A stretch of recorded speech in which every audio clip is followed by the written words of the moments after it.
ஆண்டவரும் இரட்சகருமாகிய இயேசு கிறிஸ்துவின் நாமத்தினாலே உங்கள் அனைவருக்கும் அன்பின் வாழ்த்துக்கள். அந்த உங்கள் ஒவ்வொருவரையும் கர்த்தர் ஆசீர்வதிக்கட்டும், பலப்படுத்தட்டும். ஆமென். எத்தனை பேர் சந்தோஷமாக இருக்கீங்க? ரொம்ப கம்மியான ஆள் தான் ரொம்ப சந்தோஷமாக இருக்கீங்க. அப்படியா? எத்தனை பேர் சந்தோஷமாக இருக்கீங்க? பத்தலை. எத்தனை பேர் உண்மையாக சந்தோஷமாக இருக்கீங்க? ஆளே இல்லையா? சரி, எடுத்து வாசியுங்கள். ஏசாயா 55 அதிகாரம் 2 வசனம்.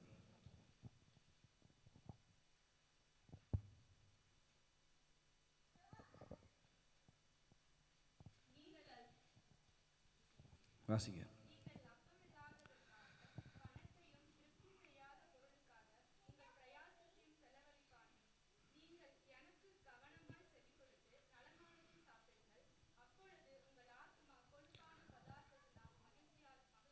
ஆமென், ஹல்லேலூயா.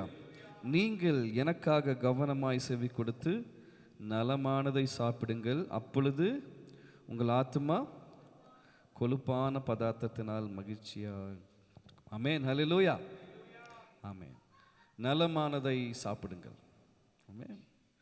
நல்ல காரியங்களை சாப்பிடும் பொழுது உங்கள் ஆத்துமா.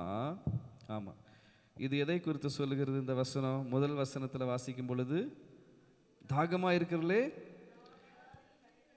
ஆமாம், பணம் இல்லாதவர்களே நீங்கள் வந்து, ஆமென், நீங்கள் வந்து பணமின்றி விலையுமின்றி திராட்சம், ஆமென், நீங்கள் அப்பமல்லாததற்காக பணத்தையும் திருப்தியாகாத பொருளுக்காக உங்கள் பிரயாசத்தையும் செலவழிப்பானேன். ஹல்லேலூயா.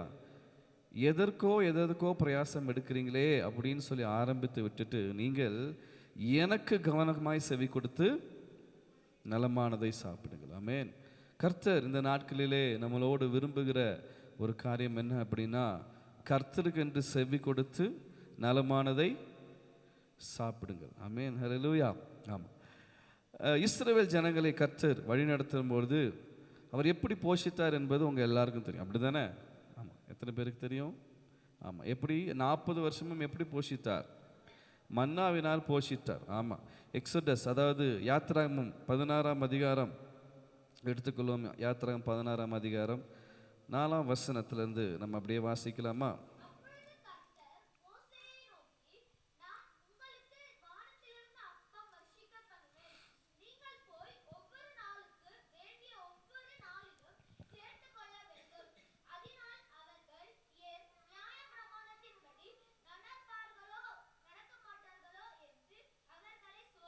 ஹல்லேலூயா. ஆண்டவர் மன்னாவை தந்தது அவர் சரீர பலனுக்காக அல்ல. நல்லா புரிஞ்சுக்குங்க. திரும்ப ஒருக்க யாராவது இன்னொரு சைடு வாசிக்கிறீங்களா?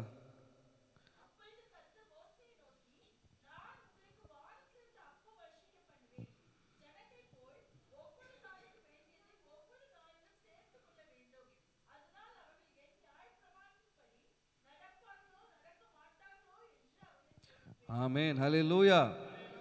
என்னங்க புரிஞ்சுது? ஆமாம், ஆமாம், எனக்கு செவி கொடுத்தா நீங்கள் நலமானதை சாப்பிட்டு திருப்தியாக இருப்பீங்க அப்படின்னு சொல்கிறாருல. இங்கே என்ன சொல்கிறாரு? மன்னாவை கொடுத்தது எதற்கு தான்? இல்லை, நியாயப்பிரமாணத்தின்படி நடப்பார்களோ நடக்க மாட்டார்களோ என்று அவர்களை சோதிப்பேன். ஆமாம், சோதிக்கிறதுக்கு மாத்திரம் இல்லை. ஆமாம், வெறும் மொட்டையாக நம்ம கடைசியாக படிச்சிட்டோம் அப்படின்னா சோதிப்பதற்காக அப்படின்னு இல்லை. என் நியாயப்பிரமாணத்தின்படி நடப்பார்களோ நடக்க மாட்டார்களோ. என்னங்க இது? ஆண்டவர் கொடுத்தது எந்தத்துக்கு? சரீர பலத்துக்கு தானே, அப்படி தானே?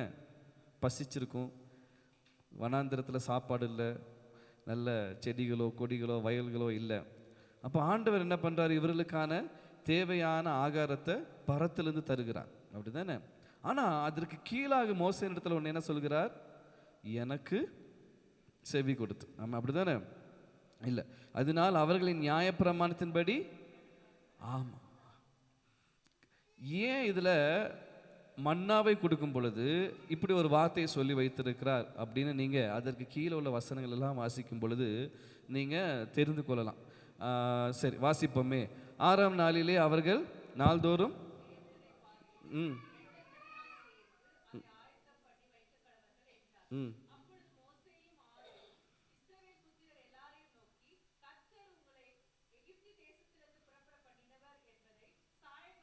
ம் ம் ம் போதும். ஆமென். நல்ல கவனிங்க. நாம் ஆராதிக்கிற தேவன் அவர் ரொம்ப நல்லவர். ஆமாம், அதில் எந்த இது இல்லை. ஆமாம், எந்த சந்தேகமும் இல்லை. இந்த உலகத்திலே நாம் வாழும் நாட்களிலே கர்த்தர் நம்மளுக்கு தேவையான உணவு உடையை தந்து, தேவையான பணத்தை தந்து, பலனை தந்து நம்மளை நடத்துகிற நல்ல தகப்பன். அதனால கர்த்தர் நல்லா போஷிக்கிறார், நல்லா நடத்துகிறாருக்காக நம்ம எல்லாத்துலேயும் நம்ம சரியாக இருக்கிறோமோ அப்படின்னு நினச்சோன்னா அது தப்பு. ஏன் அப்படின்னா ஆண்டவர் என்ன பார்த்தாராம்? அவருடைய முறுமுறுப்பை கேட்டார். ஆமாம், எகிப்திலிருந்து வெளியே கொண்டு வந்து நடத்த தெரிந்த ஆண்டவருக்கு எத்தனை வருஷமானாலும் நடத்த தெரியுங்கிற விசுவாசம் யாருக்கு இருந்திருக்கணும்? அந்த ஜனங்களுக்கு இருந்திருக்கணும். ஆமாம், அந்த முன்னாடி எகிப்தியர் பின்னாடி தொடர்ந்து வரும் பொழுது செங்கடலை பிளந்தார் அப்படின்னு இருக்கும்போது அந்த தேவன் என்னை நடத்த தெரியுங்கிறது தெரியணும். ஆனால் நம்ம கேட்டோம்ல, நம்ம ஆத்துமா எப்படி இருக்கணுமா? ஆண்டவர் மேலே உள்ள விசுவாசம் பெருகி இருக்கணுமா? நம்ம போன அந்த கன்வென்ஷன் நாட்களில் கேட்டோம், ஆத்துமா எப்படி, அது எது ஆத்துமா? இன்னர் பிரெயினுக்கு அதுக்கும் கனெக்டட். என்ன கர்த்தர் செய்வார் செய்வார் செய்வார் அந்த விசுவாச அறிக்கை இருந்துட்டா நமக்குள்ள என்ன வராது? சந்தேகமே வராது, சந்தேகமே வராது. ஆனால் இந்த இஸ்ரவேல் ஜனங்களை போல நம்ம ஒரு நாள் இருந்துடக்கூடாது. அப்போது ஆண்டவர் இந்த மன்னாவை தந்த பொழுது அந்த சரீரத்துக்கான அந்த பலன், அதாவது ஸ்ட்ரென்த் கொடுப்பதற்காக இந்த மன்னாவை தந்தபோது இந்த ஜனங்களை சோதிப்பதற்காக கொடுத்தார். ஏன் அப்படின்னா ஒவ்வொரு நாளைக்குள்ள இந்த மன்னாவை குறித்து நீங்கள் வாசித்து பாருங்கள், வீட்டில் போய் ஒவ்வொரு நாளைக்குரியதை அவங்க என்ன பண்ணணும்? சேர்த்து வைக்கணும். பைபிள் போய் வீட்டில் போய் வாசித்து பாருங்கள், ஒவ்வொரு நாளும் சேர்த்து வைக்கணும். எக்ஸ்ட்ராவாக இல்லை, தேவைக்கு ஏற்பதான். சரியா? அதுக்கு மீறி சேர்த்து வச்சா என்ன ஆயிரும்? கெட்டு போயிடும். சரியா? ஆமாம், நிறைய பேர் இதை வாசிச்சிருக்க மாட்டீங்க, யாத்திராகமம் வாசிச்சிருக்க மாட்டீங்க. வீட்டில் போய் வாசித்து பாருங்கள். இந்த மன்னா கர்த்தர் அந்த ஜனங்களுக்கு கொடுத்தது ஒவ்வொரு நாளைக்கும். எதற்கு எது இப்படி கொடுத்தார்? ஆண்டவர் என்ன பண்ணியிருக்கலாம்? இப்போ நம்மெல்லாம் என்ன பண்ணுறோம்? வாரத்துக்கு ஒரு நாள், இன்றைக்கி சந்தை முடிஞ்சோடனே சந்தைக்கு போவோம். டெய்லியும் போய் சந்தைக்கு போகிறோமா, இல்லை வாரத்துக்கு ஒருக்கா காய்கறிலாம் வாங்கி வைக்கிறோமா? ஆமாம். ஏன் அப்படின்னா இன்றைக்கி தான் சந்தை, இன்றைக்கி போனால் நமக்கு தேவையான காய்கறிலாம் ஒரே இடத்துல இருக்கும். நம்ம வாங்கி எப்படி சேர்த்து வச்சா அது ஒரு வாரத்துக்கு இருக்குமோ அந்த அளவுக்கு தான் வாங்குவோம். அப்படி தானே? யாராவது ஒரு மாதத்துக்கு வெங்காயம் 4 கிலோ, சின்ன வெங்காயம் 4 கிலோ 100 சொன்னோடனே 4 கிலோ வாங்கி வைக்கிறோமா? அப்படி அறிவாளிகள் இருந்தால், அதாவது விசேஷம் இருந்தால் வாங்கி வைக்கலாம். இல்லை அப்படின்னா என்ன ஆயிரும்? அது முளை கட்டி போயிடும். அப்புறம் அது பார்த்து கஷ்டப்படுவோம். ஆனால் நான் என்ன சொல்கிறேன்னா, நம்மளுக்கு தேவையானதை நம்ம என்ன பண்ணுறோம்? ஆமாம், பேசிக் நாலேஜ். ஆனால் ஆண்டவர் இங்கே என்ன சொல்கிறாரு? ஒரு நாளைக்கு உள்ளதை. ஆமாம், ஏன் இதை செய்தார்? ஏன் இதை செய்யணும்? யாருக்காவது ஏதாவது ஒரு யோசனை தோணுது? ஏன் ஆண்டவர் இப்படி ஒவ்வொரு நாளைக்குரிய மன்னாவை நீங்கள் சேர்த்து எடுத்து வைத்து நீங்கள் அதை முடித்துடணும், அதுக்கு மேலே எடுத்தாலும் கெட்டு போயிடும், ஏன் அப்படி அதை செய்தார்? கரெக்ட், சூப்பர், ஆமென், ஹல்லேலூயா. தேவன் ஒவ்வொரு நாளும் நம்மளை நடத்த வல்லமை உள்ளவர் என்பதை காண்பிப்பதற்காக தான் கர்த்தர் அப்படி செய்தார். ஆமென், ஹல்லேலூயா. ஆனால் நீங்கள் நல்லா கவனித்து பார்த்தீங்கன்னா ஓய்வு நாளைக்கு முந்தின நாள் டபுள் எடுத்துக்கலாம் சொன்னார். எவ்வளோ நல்லவர் பாருங்க. ஏன் அப்படின்னா டெய்லி எடுத்து வைக்கிறது அடுத்த நாள் கெட்டு போதான். ஆனால் அந்த ஓய்வு நாளை அதுக்கு எடுத்து வைக்கிறது ஏன் அப்படின்னா அன்னைக்கு உங்களுக்கு என்னது? ஓய்வு தான். அன்னைக்கு கர்த்தரை தேடுகிற நாள் தான். அதுக்கு நீங்கள் முந்தின நாளே என்ன பண்ணிக்கலாம்? இப்போ 4 பேர் அப்படின்னா 4 படி அப்படி எடுத்து வச்சிட்டோன்னா அடுத்த சனிக்கிழமை மட்டும் என்ன பண்ணலாம்? 8 படி எடுத்து வச்சாலும் உங்களுக்கு என்ன இருக்கும்? கெட்டு போகாது. ஆனால் திங்கக்கிழமைக்கு அது இருக்காது. அப்போ ஆண்டவர் இந்த மன்னாவை தந்த பொழுது ஜனங்களுக்கு தேவையான காரியத்தை அவர் சந்தித்த போது எப்படி அவர் நடத்தினார் அப்படின்னா ஒவ்வொரு நாளும் நடத்துகிற ஆண்டவராக இருந்தார். ஆமென், ஹல்லேலூயா. இன்னைக்கு நீங்களும் நானும் இந்த ஆண்டவர் ஆராதிக்கிறல எப்படி அவரை விசுவாசிக்கணும் தெரியுமா? ஒவ்வொரு நாளும் நடத்துகிற ஒரு நல்ல தகப்பன் எனக்கு உண்டு என்பதற்காக. ஆமென், ஹல்லேலூயா. நாம் ஆராதிக்கிற தேவன் ஏதோ மொத்தமாக கொடுத்து நீ நடத்துக்கோ, நீ போய்க்கோ அப்படின்னு நடத்துகிற தேவன் அல்ல. அன்றன்றுள்ள தேவைகளை நேர்த்தியாய் சந்திக்கிற ஒரு நல்ல தகப்பன். இப்படியாப்பட்ட ஒரு சூப்பரான ஒரு காட். ஆமென், ஹல்லேலூயா. ஒரு நாளும் உங்க தேவை வரும் பொழுது உங்களுக்குள்ள என்ன வரக்கூடாது? அவிசுவாச வார்த்தைகள் வரவே கூடாது. இன்னைக்கு கிறிஸ்துவருக்குள்ளே இருக்கிற பெரிய ஒரு ஒரு ட்ராபேக் என்ன அப்படின்னா, சின்ன பிரச்சனை தேவைப்படும் போது அதை பார்த்துக்கலாம் அப்படின்னு போவோம். ஒரு பெரிய மலை போல ஒரு பிரச்சனை நமக்கு முன்பதாக வந்து நிற்கும்போது நம்ம என்ன வார்த்தை யூஸ் பண்ணுறோம்? ஏன் எனக்கு இந்த சோதனை, ஏன் எனக்கு இந்த பாடுகள், ஏன் எனக்கு மட்டும் இந்த பிரச்சனை, இப்படியாப்பட்ட வார்த்தைகளை சொல்லும் பொழுது உண்மையாக ஆண்டவர் தான் ஃபீல் பண்ணுவார், ஆண்டவர் தான் வருத்தப்படுவார். ஏன் பார்த்தீங்களா அந்த வசனத்தில், அவர்களுடைய முறுமுறுப்பை கண்டேன், முறுமுறுப்பு நிமித்தமாக டெய்லி அவருக்கு என்ன கொடுக்குறாராம்? அப்படியாவது இன்றைக்கு வரைக்கும் பாருங்களேன், உங்களையும் என்னையும் நம்ம பார்க்கும் பொழுது, நீங்கள் சிந்தித்து பார்க்கும் பொழுது அண்ணன் உள்ள தேவைகளை நேர்த்தியாய் சந்தித்து கொண்டு இருக்கிறார். ஏன் அதை செய்கிறார் தெரியுமா?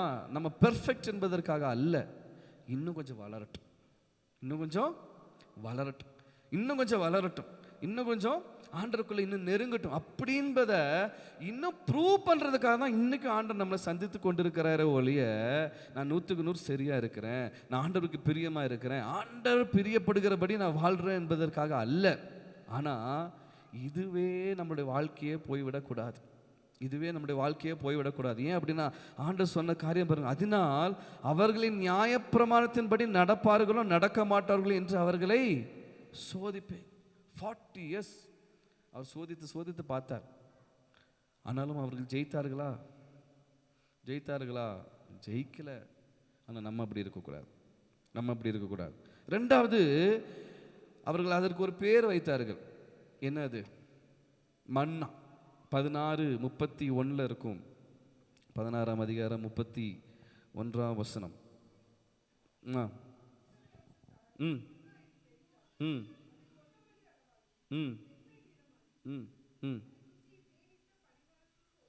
போதும். ஆமென், ஹல்லேலூயா. ரெண்டாவது, கர்த்தர் தந்த அந்த மன்னா, அந்த கர்த்தர் தந்த அந்த உணவு, சரியா, அவர்கள் இஸ்ரவேல் ஜனங்கள் வைத்த பேர் தான் என்னது? மன்னா. அதுக்கு என்ன தெரியுமா அர்த்தம்? இது என்ன? ஆமாம், ஹீப்ரு வேர்டில் அது பேர் என்ன? இது என்ன, சரியா. மன்னா அப்படிங்கிறதுக்கு நம்ம படிக்கும் போதெல்லாம் என்னது? இது என்ன, சரியா. இதுதான் அர்த்தம், உண்மையான அர்த்தம் என்ன, சரியா. மன்னா ரெஸ்டாரண்ட்னா இது என்ன ரெஸ்டாரண்ட் அப்படின்னு நீங்கள் நினச்சிக்கோங்க, இனி மறக்காதீங்க, சரியா. மன்னா அப்படின்னா அவர்கள் என்னன்னா இது என்ன அப்படின்னு பார்த்ததை பேராக வைத்தார்கள், சரியா. நிறைய நேரத்தில் ஆண்டவர் நம்மளை நடத்துகிற போது இது என்ன அப்படிங்கிற மாதிரி தான் இருக்குல்ல. ஆமாம், ஹல்லேலூயா. ஆமாம், நம்ம ஆண்டவர் அப்படி நடத்துகிற ஆண்டவர். நம்மளோட உலக பிரகாரமான காரியத்தில் இது என்ன, இது எதுக்கு அப்படிங்கிற மாதிரி இருக்கும், ஆனால் கடைசியில் விலகும், அது நமக்கு தான். ஆமென், ஹல்லேலூயா. இப்போ ஜனங்கள் இது பார்த்தீங்கன்னா கொத்தமல்லி அளவு இருந்துச்சான். கொத்தமல்லி அளவு எவ்வளோ பெருசு இருக்கும்? அப்படி ஒரு சின்ன உருண்டை. ஆனால் டேஸ்ட் எப்படி இருந்துச்சான்? ஆமாம், ஒரு ஒரு ஒரு ஒரு எக்ஸாம்பிளுக்கு சொல்கிறேன். முடிஞ்சால் நல்லா வெயில் அடிக்கும் போது அந்த ரோட்டில் ஒரு மரம் இருக்குது, சரி, அந்த போகிற வழியில் ஒரு மரம் இருக்குது, கொங்குலியாம் மரம் இருக்குது. அது பேர் முட்டாய் கொங்குலியாம், சரி. அதுக்கு கீழே நான் ஜாக்கிரதை, ரொம்ப பெருசாக வெள்ளையாக இருக்கிற தூக்கி வாயில் போட்டுறாதீங்க. ஆமாம், குட்டியாக அந்த கொத்தமல்லி சைஸோட ஒரு குட்டியாக சின்னதாக அங்கே கிடக்கும். நீங்கள் வேணால் இன்றைக்கி சர்ச்சை முடிச்சுன்னு ட்ரை பண்ணி பாருங்கள். குட்டியாக இருக்கும், அதை எடுத்து வாயில் வச்சு பாருங்கள், ரொம்ப இனிப்பாக இருக்கும். ஆனால் தேனிட்ட பணியாரம் போல் இருக்காது, ஆனால் இனிப்பாக இருக்கும். ஆனால் ஆண்டவர் அந்த ஜனங்களுக்கு கொடுத்தது எப்படி இருந்ததுதான்? தேனிட்ட பணியாரம் போல இருந்ததுதான். சரி, நான் இப்படி யோசிக்கிறேன். அதாவது நம்ம எல்லாருக்கும் டிஃப்ரெண்ட் விதமான டேஸ்ட், அப்படி தானே. ஆனால் ஆண்டவர் தரும்பொழுது எல்லாத்துக்கும் திருப்தியாக இருந்துச்சு. ஆமென், ஹல்லேலூயா. அதுதாங்க நம்ம ஆண்டவர். எனக்காக யோசிச்சு பார்த்துருக்கீங்களா? ஆண்டவர் பொழிஞ்ச அந்த மண்ணா இருக்குல்ல, எல்லாத்துக்கும் டிஃப்ரெண்ட் டைப் ஆஃப் டேஸ்ட்.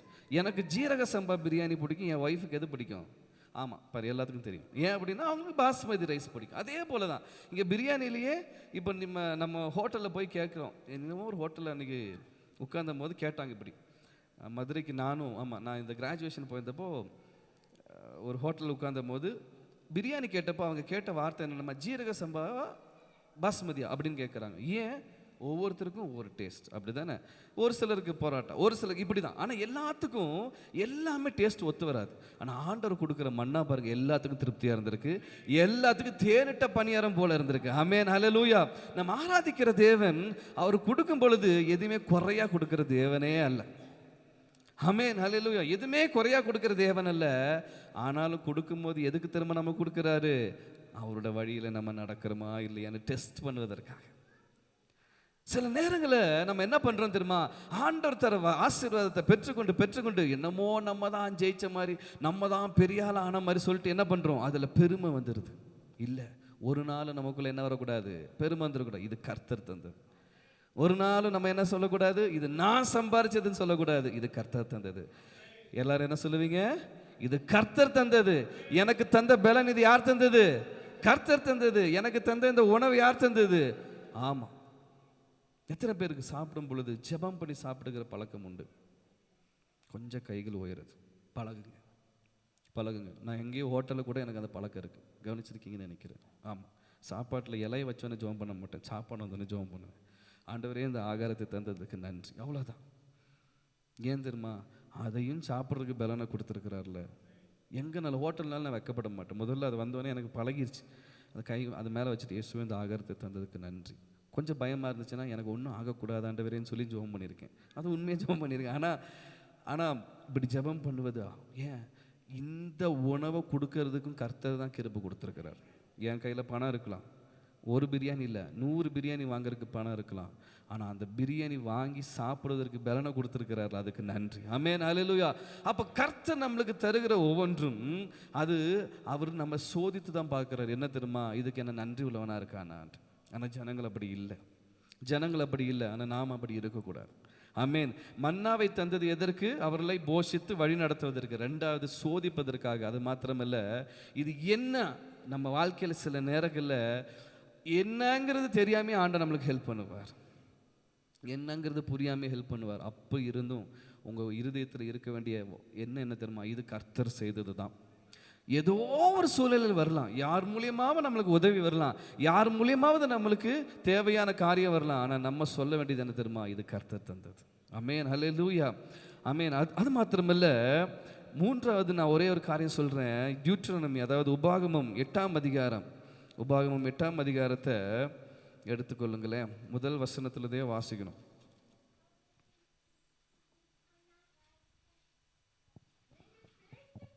ம்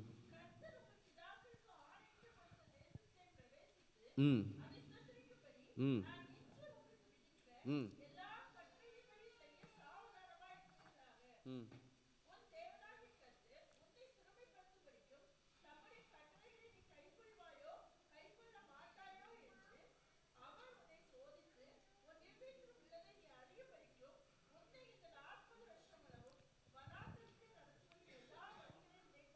ஆமென்.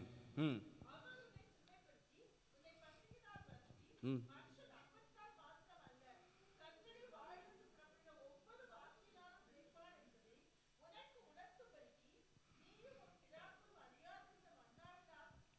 போதும். ஆமென், ஹல்லேலூயா.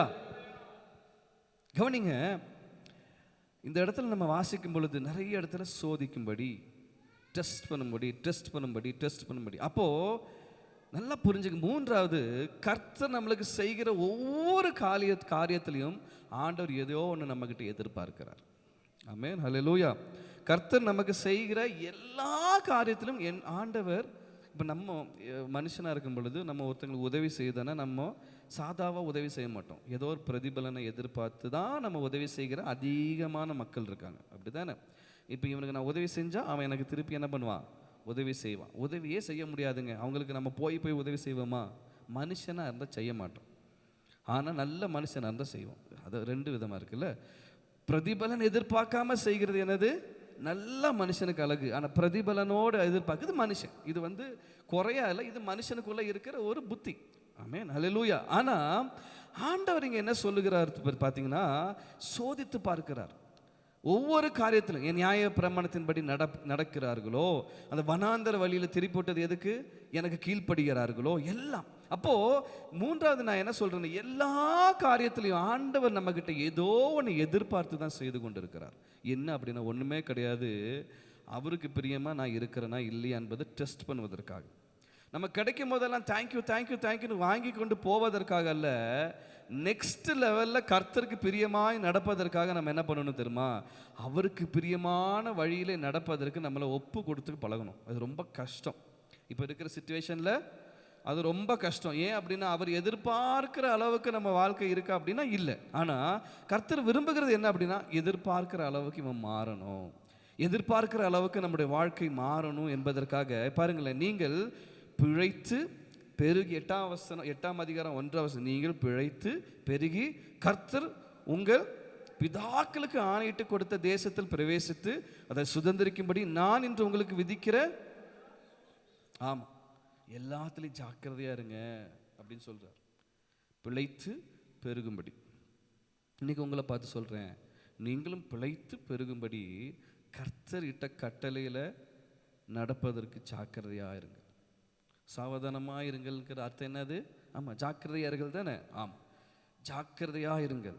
உன் தேவனாகிய கர்த்தர் உன்னை சிறுமைப்படுத்தும்படிக்கும் தம்முடைய கட்டளைகளை நீ கை கொள்வாயோ கை கொள்ள மாட்டாயோ என்று அவர் உன்னை சோதித்து உன் இருதயத்தில் உள்ளதை நீ அறியும்படிக்கும் உன்னை இந்த 40 வருஷமும் வனாந்தரத்தில் நடத்தி வந்த எல்லா வழியும் நினைப்பாயாக. ஆமென், ஹல்லேலூயா. எல்லா வழியும். அந்த வனாந்தரத்தில் நல்ல வழி இருந்துச்சு, கொஞ்சம் கஷ்டமான வழி இருந்துச்சு, அப்படிதானே? இஸ்ரேல் ஜனங்கள் பிரயாணப்பட்டு போகும்போது முதல்லையே செங்கடலும் இருந்துச்சு. செங்கடலை கடந்தோடனேவும் நல்ல ஒரு விஸ்தாரமான இடம் இருந்துச்சு. கொஞ்சம் தூரம் போனோடனே கசப்பான தண்ணீர் இருந்துச்சு. அந்த கசப்பான தண்ணீர் மதுரமாகவும் மாறுச்சு. அதே போல் 10 கட்டளை கிடைத்த இடமும் இருந்துச்சு. அதே இடத்துல பூமி புலந்து உள்ளே போன இடமும் இருந்துச்சு. இப்படி அப்ஸ் அண்ட் டவுன்ஸான ஒரு வழியில் தான் இஸ்ரேல் ஜனங்கள் போனாங்க, அப்படி தானே? நீங்கள் அந்த இஸ்ரேல் ஜனங்கள் 40 வருஷம் போனது எல்லாமே ரொம்ப அப்படி, ஆண்டவர் 40 வருஷம் நடத்தினார், 40 வருஷம் நடத்தினார், 40 வருஷம் நடத்தினார்னாலும் அந்த 40 வருஷத்துலையும் அந்த ஜனங்களுக்குள்ள என்ன இருந்துச்சு? ப்ளஸ் இருந்துச்சு, மைனஸ் இருந்துச்சு. சந்தோஷப்பட வேண்டிய சூழ்நிலை இருந்துச்சு, ரொம்ப வருத்தப்பட வேண்டிய சூழ்நிலை இருந்துச்சு தானே? அதே போல தான் நம்மளுடைய வாழ்க்கையிலையும் அவர் நடத்துகிற எல்லா பாதையிலும் வெறும் சந்தோஷம் மாத்திரம் அல்ல, அப்ஸ் அண்ட் டவுன்ஸ் இருந்துச்சு, அப்ஸ் அண்ட் டவுன்ஸ் இருந்துச்சு. ஆனால் அப்ஸ் இருக்கும்போது கர்த்தருக்கு ஸ்தோத்திரம் சொல்லிட்டு டவுன் இருக்கும்போது கர்த்தரை தூஷிக்கிற வார்த்தை நம்ம வாயில் வரக்கூடாது. ஆமென், ஹல்லேலூயா. நல்லா உயர்த்தி வைக்கும் பொழுது ஆண்டவர் தான் செஞ்சார், ஆண்டவர் தான் என்ன நடத்தினார், ஆண்டவர் தான் என்ன பெருக பண்ணினார், எங்கே போனாலும் சாட்சி. ஆனால் சில பிரச்சனைகள் வரும் பொழுது அமைதியாக ஒரு ஓரமாக உட்காந்து என்ன பொழப்பு, நோ, இது வரக்கூடாது, இது வரக்கூடாது. சிறுமைப்படுத்தினாலும் கர்த்தர் நம்மோடு தானே இருக்கிறார். ஆண்டவர் சொல்றாருல, சிறுமைப்படுத்தினாலும் சரி, வனாந்தரத்தின் வழியில் நடத்தினாலும் சரி கூட இருக்கிறாருங்க. பகலிலே மேக ஸ்தம்பமாயும் இரவிலே அக்கினி ஸ்தம்பமாயும் கண்ணுக்கு முன்னாடி நடத்தினார். நம்ம அறியாம இன்னைக்கும் கரத்தை பிடிச்சி நடத்துகிற ஆண்டவர் நம்ம அறியாம இருக்கிறோம். ஒரு நாளும் மறக்கக்கூடாது, ஒரு நாள் விட்டு விலகக்கூடாது. கர்த்தர் தரும் பொழுது சந்தோஷமை பெற்றுக்கொள்கிற நாம், கர்த்தர் தடைப்படும் பொழுது அதற்கு பின்பதாக ஏதோ ஒரு ரீசன் இருக்குங்கிறது நமக்கு தெரியணும். அடிக்கடி சொல்லுவாங்க ஒருத்தங்க, அதாவது all prayers are not yes. என்னது? எல்லா ஜெபத்திற்கும் பதில் என்ன இல்லை? ஆம் என்பது இல்லை. ஏன் அப்படின்னா, நம்ம ஜெபிக்கிற எல்லா ஜெபத்திற்கும் நம்ம எதிர்பார்க்கறது என்ன? எஸ் சொல்லணும். ஆண்டவர் என்னை ஆசீர்வதிங்க, எஸ். எனக்கு இந்த வேலையை கொடுங்க, எஸ். எனக்கு இந்த ஆசீர்வாதத்தை கொடுங்க, எஸ். எனக்கு இந்த வீடு கட்ட உதவி செய்யுங்க, எஸ். எனக்கு இந்த பிஸ்னஸில் உயர்வை கொடுங்க, எஸ். நோ. ஆண்டவர் சொல்லுவார், இதுக்கு இப்போ இல்லை டைம், நோ அப்படின்னு சொல்லுவார். நம்ம எதுவும் பண்ண மாட்டோம், அதை ஏற்றுக்கொள்ள மாட்டோம். கிறிஸ்துவ வாழ்க்கையில் எஸ்ஸுக்கும் ஏற்றுக்கொள்ளணும், நோக்கும் ஏற்றுக்கொள்ளணும். ஆமென், ஹல்லேலூயா. ஊழியத்தில் கூட அப்போஸ்தலர் நீங்கள் வாசித்து பாருங்க, பரிசுத்த ஆவியானவராலே தடை பண்ணப்பட்டார்கள். நாங்கள் போகிறத ஊழியத்துக்கு தான், அது எப்படி ஆவியானவர் தடை பண்ணுவார் அப்படின்னு சொல்லி போயிருந்தான்னு வச்சுங்களேன், நல்லா வாங்கிக்கிட்டு வந்திருப்பான். நிறைய இடத்துல தடையும் உண்டு, ஓப்பன் கேட்டும் உண்டு. அதே போல் தான் நம்ம வாழ்க்கையில் சில இடத்துல தடையும் இருக்குது, சில இடத்துல ஓப்பன் கேட்டும் இருக்குது. அதை தெரிஞ்சு கொள்ளணும்னா அவர் வழியில் நடந்தா, அவர் கையை பிடிச்சி நடந்தால் அவர் என்ன பண்ணுவார்? சரியான பாதையில் நடத்துவார், அப்படி தானே? நம்ம பிள்ளைகள் நடத்தி கொண்டு போகும் பொழுது ஒரு சின்ன குழி இருந்துச்சுன்னா அந்த குழியை தாண்டானா பார்ப்போமா, இல்லை அந்த குழியை தாண்டி நடத்துவோமா? நம்ம தாண்டுவோம். பிள்ளை தாண்ட முடியாத ஒரு குழி இருக்கு, கையை பிடிச்சி நம்ம நடத்தோம். இதுதான் நம்ம ஆண்டவர். அவர் தாண்டிடுவார். ஆனால் நம்மளால தாண்ட முடியலன்னா வேறு வழியை நடத்துவார். ஆனால் நம்ம என்ன நினைக்கிறது? வேறு வழி சுற்றி போகிற மாதிரி இருக்கே. இல்லை, அது கர்த்தர் நடத்துகிற பாதை. ஒரு நாள் ஆண்டவர்கிட்ட கேள்வி கேட்காதீங்க. கிறிஸ்துவலாக இருக்கிறது நாம சோர்வு வரும், உண்மைதான். போராட்டம் வரும், உண்மைதான். ஆனால் கேள்வி கேட்காதீங்க. we are not அவ்வளோ பெரிய ஆள் கிடையாது, அவ்வளோ பெரிய ஆள் கிடையாது. நம்ம புள்ள நம்மக்கிட்ட என்ன பண்ணீங்க எனக்கு அப்படின்னு கேட்டால் நம்மளுக்கு எவ்வளோ வருத்தம் வருது. அற்பமான இந்த மாம்ச உடலை வைத்திருக்கிற நம்ம ஒரு சின்ன பையன் நம்மகிட்ட கேள்வி கேட்கும்போது எனக்கு கேள்வி கேட்குற அளவுக்கு நீ என்ன பெரிய ஆளாடான்னு கேட்குறமா இல்லையா? நம்ம பெரிய ஆள் கிடையாது. ஆண்டவர்கிட்ட ஏன்னு கேட்கறதுக்கு பெரிய ஆள் கிடையாது. தொடர்ந்து 2-3 மரணத்துக்கு போனேன் இல்லை.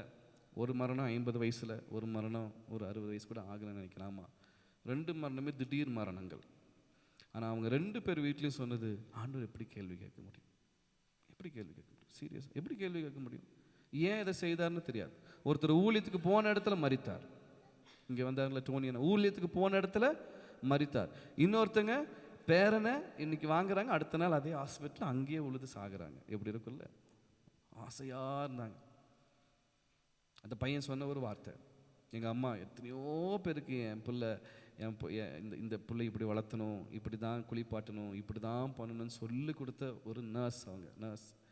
ஆனால் அவங்க பேரப்பிள்ளைய ஒரு நாள் தான் வளர்த்து அவங்களுக்கு ஆண்டர் டைம் கொடுத்துட்டு. ஏன் தெரியாது. அவன் அழுதது வேறு ஒன்றுமே இல்லை. ஆண்டவர் எது செய்தாலும் நன்மையாக செய்யும். ஆனால் எங்கள் அம்மா எவ்வளோ ஆசைப்பட்டாங்க தெரியுமா, எத்தனையோ பிள்ளையை வளர்த்துனா இந்த பிள்ளை எப்படி வளர்த்து அங்கே வாக்கிங் போகும்போதெல்லாம் சொல்லுவாங்களாம், இந்த பிள்ளை நல்லா வளர்த்தணும், அப்படி வளர்த்தணும். முதல்ல வாங்கினதே அம்மா தானா, அப்படி தான் பாட்டி தான். அவன் சொல்கிறான், பையனே சொல்கிறான் என்கிட்ட ஃபீல் பண்ணி, அப்பா தானே வாங்கணும்னா, ஆனால் எங்கள் அம்மா தான் வாங்கினாங்க. இருந்தாலும் பரவாயில்ல போட்டுன்னு விட்டுட்டேன். இருக்கும் தானே, எந்த தகப்பனாக இருக்கும் முதல் பிள்ளை கையில் தூக்கி பார்க்கணுன்னு ஆசை. எனக்கும் மிராக்லின் பிறந்தபோது அவள் இருக்கிறது 700 மெர்சிக்கா எனக்கு தெரியும், அங்கே நிற்கிறாங்க. மெர்சிக்காவும் நானும் அந்த ஹாஸ்பிட்டலில் நிற்கும் போது அது பார்க்குறக்கு குட்டியாக இருக்குது, அப்படி ஏலின் மாதிரி இருக்குது. ஆனாலும் என் கையில் கொடுத்து தான் கொண்டு போனாங்க, என் கையில் கொடுத்து தான் கொண்டு போனாங்க. கொடுத்ததுக்கப்புறம் மெர்சிக்காவும் வாங்கினாங்க. நான் உடனே ஒரு ஃபோட்டோ எடுத்தேன், அப்போ தான் அந்த ஃபோட்டோ எடுத்தேன். கொடுத்து தான் கொண்டு போனாங்க. ஆனால் அங்கே என்ன ஆச்சு, வாங்கினது பாட்டி. ஆனாலும் எவ்வளோ கனவோடு இருந்திருப்பாங்க. எவ்வளோ போய் குளிக்க போகிறாங்களாம். ஏம்மா இப்போ போய் குளிக்க போகிறேன், குழந்தை தூக்குனா இன்ஃபெக்ஷன் ஆகிடும். இவ்வளவு ஜாக்கிரதையாக இருந்தம்மா திடீர்னு இறந்துட்டாங்க. ஏன் கேள்வி கேட்க முடியல, கேள்வி கேட்க முடியல. நம்ம வாழ்க்கையில் நம்ம ஆண்டவரோட பிள்ளைகளாக இருந்தோம்னு வச்சுங்களேன், நம்ம வாழ்க்கையில் வர எந்த ஒரு காரியத்தில் நம்ம கேள்வி கேட்டு பழகவே கூடாது. அது கர்த்தரை வருத்தப்படுத்துகிறது. கர்த்தர் என்ன பண்ணும், துக்கப்படுத்தும். ஏன் கொடுக்கும்போது நீ ஏன் கேள்வி கேட்டீங்களா? இன்னைக்கு நம்ம இருக்கிற ஆசீர்வாதத்திற்காக, நம்ம இன்னைக்கு இருக்கிற நல்ல ஆசீர்வாதம், என்னைக்காவது ஒரு நாள் ஏன் ஆண்டவர் என்னை இவ்வளோ ஆசீர்வதிச்சிங்க? யாராவது ஒருத்தர் லைஃப்பில் என்னை ஏன் ஆண்டவர் இவ்வளோ படிக்க வச்சிங்க, என்னை ஏன் ஆண்டவர் இவ்வளோ வளர்த்தி ஆளாக்குனீங்க, எத்தனையோ பேர் சீக்கிரமாக இறந்துட்டாங்களே, என்னை ஏன் இவ்வளோ பெரிய ஆளாக்குனீங்க, எனக்கு ஏன் இவ்வளோ ஆசீர்வாதம், எனக்கு ஏன் இந்த மாதிரி நல்ல பிள்ளைகள், எனக்கு இப்படி நல்ல, என்னைக்காவது ஒருத்தர் நல்லது கிடைச்சதுக்கு ஆண்டவர்கிட்ட கேள்வி கேட்டிருக்கோமா? இல்லை, அது வாயில் வரவே வராது. அப்படிதானே, ஒரு நாளும் வரவே வராது. ஆனால் ஒரு தவறு நடக்கும்போது, ஒரு காரியம் நடக்கும்போது ஏன் அப்படின்னு வரக்கூடாதுங்க. நம்ம வாழ்க்கையில் எதுக்கோ இருக்கும்னு நினைக்கிறேன். இப்படி நினைங்க, அது கஷ்டமாக இருக்கும் உண்மையாக. அந்த வலியின் வேதனையில் போகும்போது நம்மளுக்கு ரொம்ப பெயினாக இருக்கும். ஆனாலும் ஏதோ ஒரு நோக்கம் இருக்கும் போல இருக்கு, ஏதோ ஒரு காரியம் வச்சிருக்காரு போல இருக்கு, ஒருவேளை இது சித்தம் இல்லை போல இருக்கு இப்படின்னு நீங்கள் என்ன பண்ணணும், நினைக்கணும். ஆமென், ஹல்லேலூயா. கர்த்தரிடத்துல கேள்வி கேட்குற அளவுக்கு இல்லை. ஏன் அப்படின்னா அவர் ஆசைப்படுகிற என்ன தெரியுமா, அவர் வழியிலே நடக்கும்போது உங்கள் ஆத்துமா திருப்தி ஆகுமா. எதில் ஆத்துமா எப்படி, அப்படி தானே போட்டிருக்கு, நீங்கள் எனக்காய் கவனமாய் செவி கொடுத்து. ஏசாயா 55:2, நீங்கள் எனக்காய் கவனமாய் செவி கொடுத்து நலமானதை சாப்பிடுங்கள். கவனமாய் செவி கொடுத்து நலமானதை சாப்பிடுங்கள். மாம்சத்துக்குரியது இந்த மன்னாவா இருக்கலாம். இன்னைக்கு ஆவிக்குரிய ரீதியில நம்மளுக்கு ஆண்டவர் கொடுக்கப்பட்டிருக்க மன்னா எது? இந்த வேதத்தின் வசனம் தான். இந்த வேதத்தின் வசனம் தான்.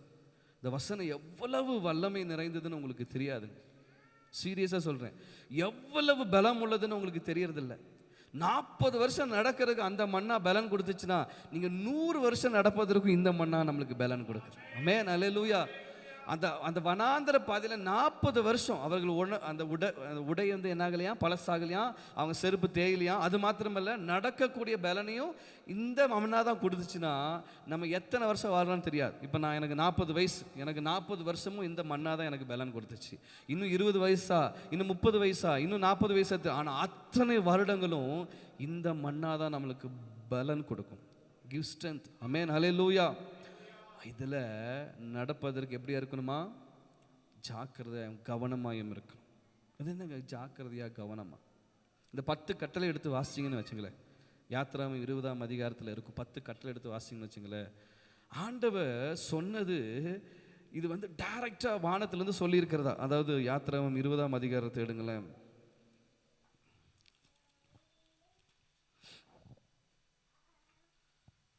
1ஆம் வசனத்துலேருந்து.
மோசே ஜனங்களை நோக்கி,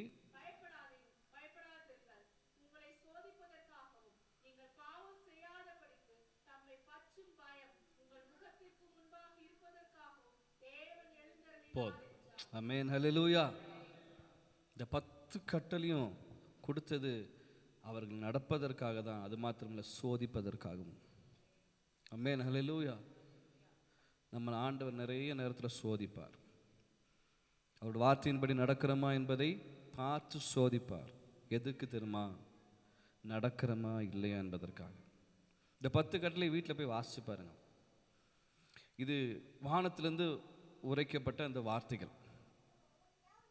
ஜனங்கள் என்ன சொன்னாங்களா? நீங்க பேசுங்க மோசே, ஆண்டவர் வேண்டாம். எப்படி இருந்திருக்கும் பாருங்க, இந்த சத்தம் எப்படி இருந்திருக்கும் பாருங்க, அந்த இடி முழக்கம் எப்படி இருந்திருக்கும் பாருங்க. இன்னைக்கு கர்த்தர் இந்த இடத்துல வந்து இந்த 10 கட்டளை வந்து பேசணும் எப்படி இருக்கும்? கர்த்தருடைய சத்தம் காதேஸ் வனாந்திரத்தை அதிர பண்ணும். கர்த்தருடைய சத்தம் பெண்மான்களை ஈனம் பண்ணுமா. அப்போ எப்படி இருக்கும் பாருங்க. ஆனால் ஆண்டவர் கிருபையாய் நம்மளுக்கு இந்த வார்த்தையை கொடுத்து வைத்திருக்கிறார். இதன்படி நடக்க நம்ம ஜாக்கிரதையாக இருக்கணும். இதன்படி நடந்து செய்ய நம்மளுக்கு ஜாக்கிரதையாக இருக்கணும். ஏன் அப்படின்னா இந்த 10 கட்டளையும் சரி, கர்த்தர் தந்த வார்த்தையும் சரி, நம்மளை எங்கே கொண்டு போகணும் தெரியுமா? ஃபைனல் டெஸ்டினேஷன் எங்கே? பரலோகத்துக்கு. ஆமாம், இங்கே ஜனங்கள் எங்கே போயிருக்கணும்? கானானுக்கு. நம்மளுக்குள்ளே பரம கானான் எது? பரலோகம். பரலோகம். நம்ம இதெல்லாம் செய்வதற்கு ஜாக்கிரதையாக இருந்தால் மட்டும்தான் நம்ம எங்கே போக முடியும்? பரலோகத்துக்கு போக முடியும். இன்றைக்கி நிறைய இடத்துல இந்த பரலோகத்துக்குரிய செய்தியெல்லாம் இல்லை.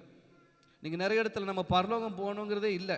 கர்த்தர் நம்மளை ஆசீர்வதிப்பார், நீ வாளாகாமல் தலையாவாய், நீ கீழாகாமல் மேலாவாய், நீ பென்ஸ் காரில் கையை வச்சு ஜோம் பண்ண உனக்கு பென்ஸ் கார் கிடைக்கும், அந்த பில்டிங் மேலே கை வச்சு ஜோம் பண்ணு உனக்கு அந்த பில்டிங் கிடைக்கும், நீ லட்சங்களை ஆசைப்படு அப்போ தான் உனக்கு லட்சங்களுக்கு மேலே கிடைக்கும். ஆசைப்படுறது கம்மியாக ஆசைப்படாத. அவர் கை என்ன குறுகி போச்சா? கேட்கறது கம்மியாக கேட்காத, ஜாஸ்தியாக கேளு. இதுக்கு ஆண்டவர் நம்மளை ரட்சித்து வழி நடத்தி இங்கே உட்கார வச்சிருக்கிறாரு. எத்தனை பணக்காரங்க நிம்மதியாக இருக்காங்க? எத்தனை பணக்காரங்க 3 வேளை நிம்மதியாக சாப்பிட்றாங்க? அவங்களால நிம்மதியாக அப்படி ஃபுல்லாக திருப்தியாக சாப்பிட முடியுதாங்க? எங்கேயாவது விசாரிச்சு பாருங்கள். நல்ல பணக்காரன் ஒருத்தனுமே திருப்தியாக சாப்பிட முடியாது. திருப்தியாக சாப்பிடணுன்னா அதுக்கு முன்னாடி ஊசியை குத்திட்டு சாப்பிட்றான், இன்சுலின் ஊசி. தெரியுமா எப்படி இருக்குது? நம்மளுக்கு ஆண்டவர் அப்படி வச்சுருக்கிறாரா? எத்தனை பேருக்கு சுகர் இருக்குது? எத்தனை பேருக்கு ப்ரெஷர் இருக்குது? எத்தனை பேருக்கு என்னென்னமோ இருக்குது. இருந்தாலும் நம்ம அதெல்லாம் கண்டுக்காமல் நம்ம முன்பதாக வருவதை எதுவும் நம்ம புறம்பே தள்ளுவதில்லை அப்படின்னு சொல்லி நம்ம கொடுத்துருக்காருங்க பலன். நம்ம பெரிய கோடீஸ்வரர்கள் அல்ல, நம்ம பெரிய லட்சாதிபதிகள் அல்ல. ஆனால் ஆண்டவர் எல்லாத்திலும் திருப்தியாக அனுபவிக்கிறதுக்கு கொடுத்துருக்காரு. இது பத்தாதா? நம்ம இன்னும் ஒரு 10 மாடி மேலே கையை வச்சு இந்த மாடி எனக்கு கொடுங்க ஆண்டவரே, இந்த பென்ஸுக்காரங்க கொடுங்க ஆண்டவரே, இந்த ஆடிக்காரை கொடுங்க. நம்மளுக்கெல்லாம் ஆசை அப்படி திருப்பி விட்டுட்டாங்க.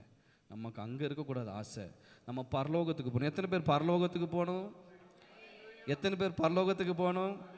ஒரு சிலர் கையை உயரவே இல்லை. ஏன் தெரியுமா? அவங்களுக்கு ஆசை இல்லை போல இருக்கு. நம்மளுக்கு இந்த இடமே போதும், இந்த காணானே பெரிய காணானா இருக்குது, பரலோகம் வேண்டாம். ஏன்? அங்கே போனால் என்ன இருக்காது?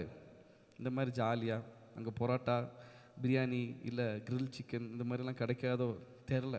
எனக்கு பரலோகத்தை பற்றி எனக்கு தெரியாது, நான் இன்னும் போனதில்லை. ஆண்டவர் என்னை இன்ன வரைக்கும் கொண்டு போனதும் இல்லை. ஆமென், ஹல்லேலூயா. ஆனால் பரலோகம்னு ஒன்று இருக்குன்னு மட்டும் ஆண்டவர் சொல்லியிருக்கிறார். ஆமென், ஹல்லேலூயா. ஆமென், ஜீசஸ். சரி, மத்தேயு 22ஆம் அதிகாரம். மத்தேயு 22ஆம் அதிகாரம்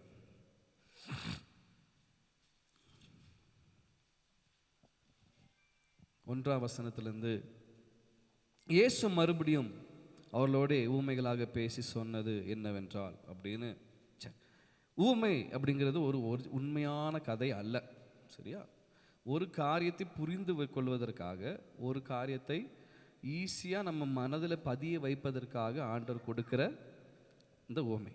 அதில் பரலோக ராஜ்யம் தன் குமாரருக்கு ஒரு ராஜாவுக்கு ஒப்பாக இருக்கிறது, அழைக்கப்பட்டவர்களை. ஆமாம், சரி.